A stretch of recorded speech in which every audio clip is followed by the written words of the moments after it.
Di dunia yang selama puluhan tahun dikuasai oleh kekuatan Barat, di mana hanya mereka yang berhak menentukan siapa boleh bersenjata dan siapa tidak, Rusia dan Iran kini menulis bab baru dalam sejarah dunia.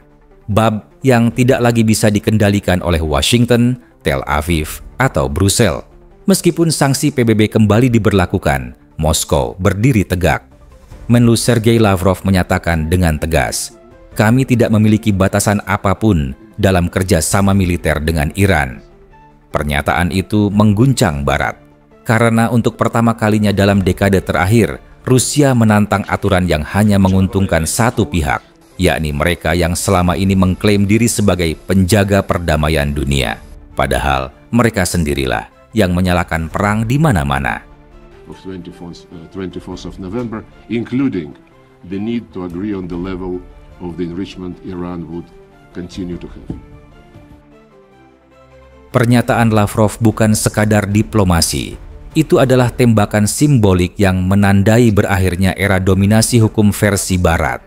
Rusia menegaskan kerjasama militer dengan Iran, termasuk pengembangan sistem pertahanan udara S-400 hingga mungkin S-500, sepenuhnya sah menurut hukum internasional. Kenapa? Karena apa yang disebut snapback sanctions itu tidak sah.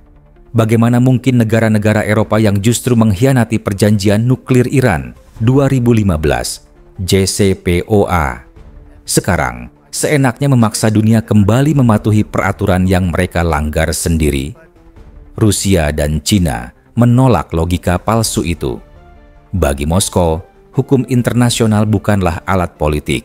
Dan bagi Teheran, inilah saatnya berdiri sejajar dengan kekuatan besar dunia tanpa harus tunduk pada ancaman dan intimidasi.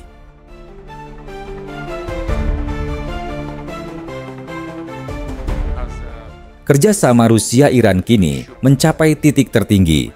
Sejak Revolusi Islam 1979, kontrak senilai 6 miliar euro telah ditandatangani. Sebanyak 48 jet tempur Su-35 akan dikirim ke Iran antara 2026 hingga 2028. Beberapa unit MiG-29UB bahkan sudah tiba bulan lalu. Sebagai bagian dari program pelatihan pilot dan modernisasi jangka pendek Angkatan Udara Iran, jet-jet buatan Rusia itu akan bermarkas di Pangkalan Udara Nojeh, Hamadan, yang dulu digunakan Rusia dalam operasi melawan terorisme di Suriah. Tapi hubungan ini tidak satu arah.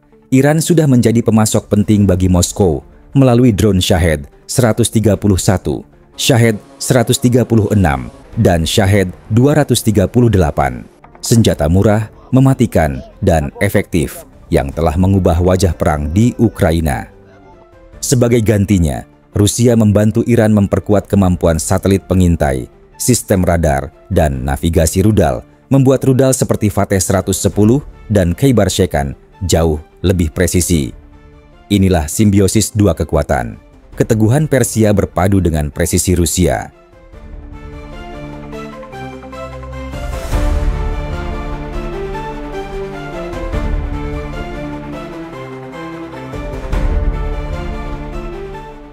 Langkah ini membuat Barat gelisah. Mereka menyebutnya provokatif. Padahal, ketakutan mereka sangat jelas.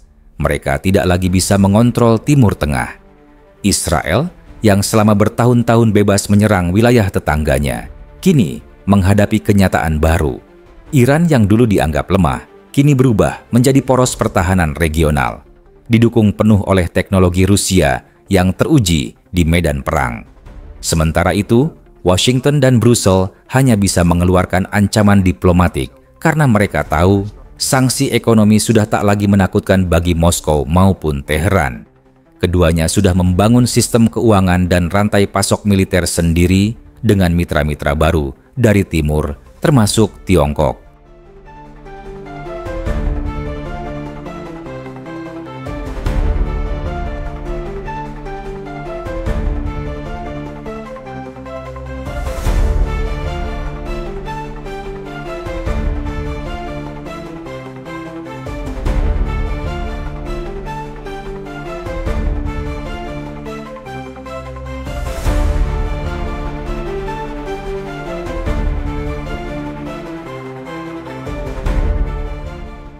Kerjasama ini bukan sekadar militer.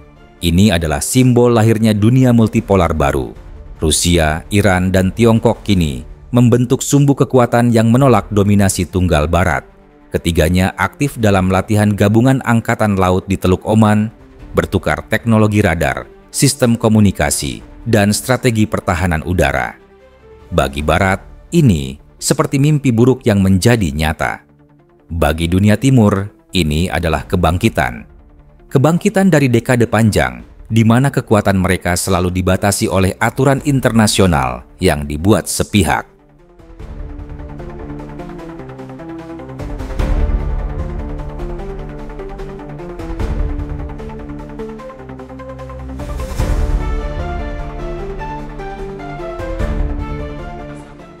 Hari ini, Rusia dan Iran menunjukkan sesuatu yang tidak bisa dilakukan oleh banyak negara.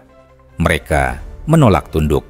Mereka memilih berdiri di atas kaki sendiri, membangun kekuatan berdasarkan martabat dan kemandirian. Barat boleh menuduh, boleh mencaci, boleh menebar propaganda. Namun satu hal pasti, dunia sudah berubah.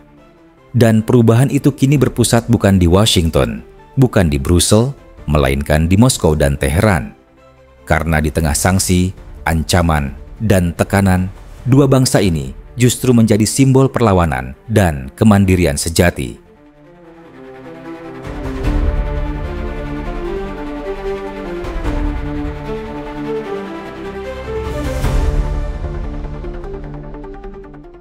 Inilah dunia baru yang sedang terbentuk.